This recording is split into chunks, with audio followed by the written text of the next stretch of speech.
안녕하세요. 홍콩 본색입니다. 너무 오랜만에 인사드리는 것 같습니다. 오늘은 조조의 기묘한 모험이라는 만화에 나오는 장소를 가볼 예정입니다. 먼저 그 전에 공백기에 대한 설명을 조금 드리고 가는 게 아무래도 맞는 것 같아서 안 궁금하시다고요? 바로 갈게요. 조조의 기묘한 모험 3부 2권, 즉 14권에는 주인공 일행이 홍콩에 표류하여 폴나레프라는 인물과 싸우는 장면이 나오는데, 이때 배경으로 나왔던 타이거밤 가든을 소개하려고 합니다. 네, 근데 조조를 안 보신 분들은 이미 뒤로 가기 누르셨을 것 같아요. 근데 이제 혹시라도 안 보신 분들이 남아 계시다면 간단하게 설명을 드리자면, 이제 꽤 오랫동안 연재 중인 유명한 작품으로 최근에는 각종 밈도 많이 활용되기 때문에 한국에서도 인기가 많은 작품입니다. 아니 뭐 뜬금없이 조조냐, 뭔 타이거밤이냐, 하실 수 있는데, 여러분 호랑이 연고라고 들어보셨죠? 바로 며칠 전에 국내 유명 언론사들에서 바로 이 호랑이 연고 사용에 대해서 조심해야 한다, 뭐 이런 내용을 다루는 걸 봤거든요. 어쨌든 이런 국내 정세에 맞춰서 콘텐츠를 내야 하는 게 또 이 유튜버들의 사명이라고 생각하는 사람이기 때문에 사명감을 갖고 이번 콘텐츠를 만들고 있습니다. 관심 없으시다고요? 어쨌든 이 호랑이 연고 회사에서 만든 게 바로 이 타이거밤 가든이라는 곳입니다.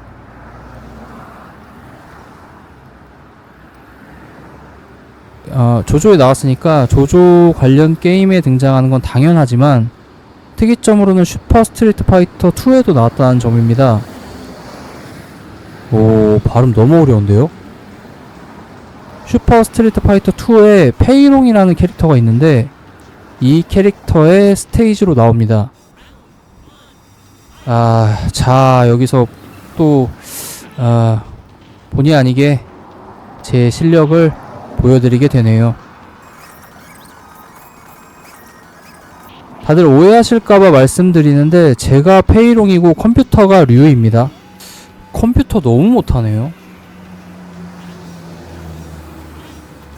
참고로 저는 그 격투기 게임 대회 은상 출신이기 때문에, 전 세계 대회 2위 출신이기 때문에 이런 컴퓨터 정도는 가볍게 이길 수 있습니다.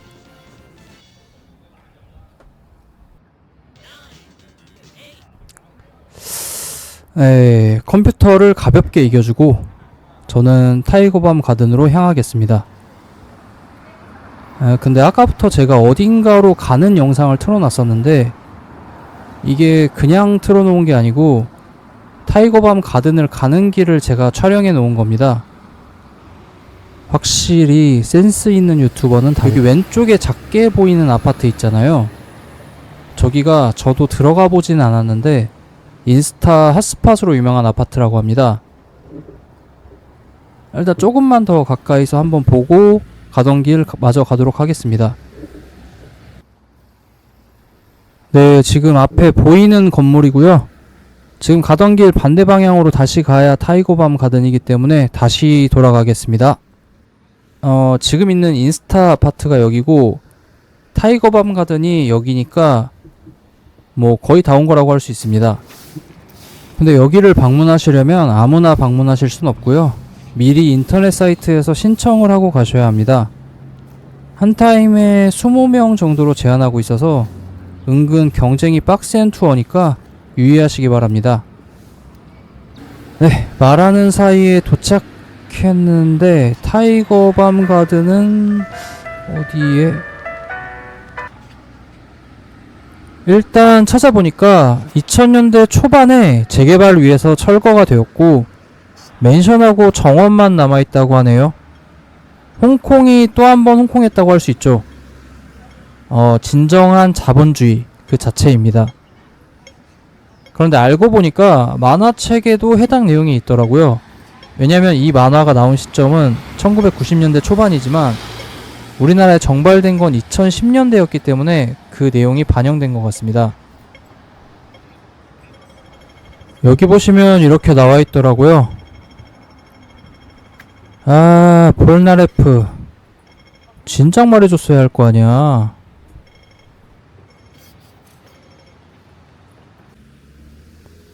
아, 네. 어쨌든 그건 그거고 투어 전까지 시간이 좀 남아서 입장이 안 되니까 주변을 좀 둘러보겠습니다. 건너가서 이렇게 보면 예전에 이랬던 곳들이 재개발돼서 현대식 건축물들이 들어서 있는 모습입니다. 건축주가 저처럼 그 슈퍼 스트리트 파이터 2 세계대회 은상 정도의 실력을 갖고 있었다면 재개발을 하지 않았을 텐데, 이제 슬슬 투어를 가기로 한 사람들이 모여들기 시작했습니다. 모인 멤버는 홍콩 사람, 일본인, 프랑스인, 그리고 외계인인 저까지 다양한 구성으로 이루어져 있었고요. 주로 가족 단위의 그룹이 많아서 소외감이 좀 더 느껴지는 그런 투어였습니다. 네. 네, 저는 찐따같이 남들 사진 찍는 거 기다렸다가 그분들이 이동하는 자리에 혼자 남아서 이러고 놀았습니다. 제 영상 안에서는 모두가 행복해 보이지만 누군가 이 영상을 찍는 저의 모습을 찍었다면 저의 어머니께서는 눈물을 엘리베이터로 올라가면 이런 정원이 나옵니다. 아까 남아있다고 한 정원 쪽인 것 같습니다. 만화나 애니 속 장면은 여기보다 조금 더 위에 해당하는 고층 빌딩 쪽이었다고 생각하시면 됩니다.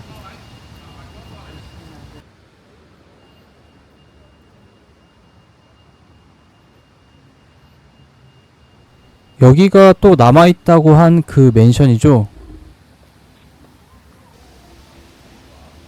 그리고 이번 투어에서 가장 슬펐던 장면입니다. 여기 들어가려고 하는데 영상을 찍지 말아달라고 요청하시더라고요.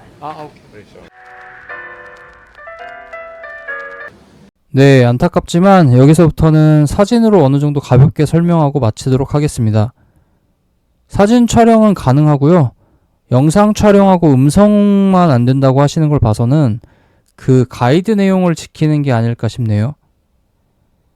일단 들어가면 이렇게 번호표를 주고요. 자기 회사 제품인 호랑이 연고를 이렇게 앞에 전시하고 있습니다.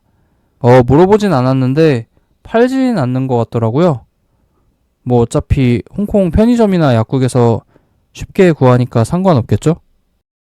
아, 이 창문은 좀 이뻐서 제가 관심 있게 본 건데요. 제가 이해한 게 맞으면 무슨 이탈리아 장인이 어쩌고 했던 것 같은데 안타깝게도 제 듣기 실력은 여기까지고요.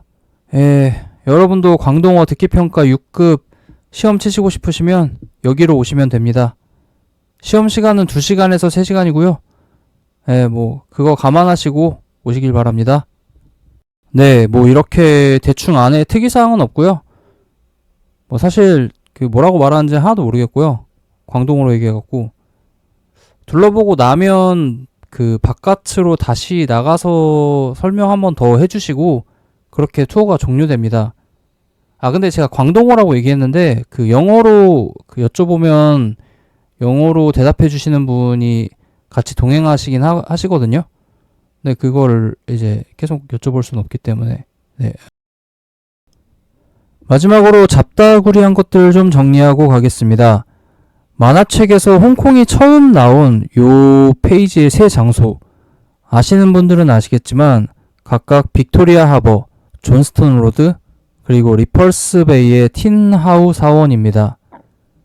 그리고 타이거밤 가든으로 나가기 전에 조스타 일행이 머물러 있던 식당은 만화책에서는 제이드 가든이라는 식당이었는데 애니메이션에서는 수보주가라는 이름의 식당으로 변해 있습니다. 뭐 아마 저작권 같은 문제들 때문인 것 같아요. 네. 일단 이번 영상은 여기까지고요.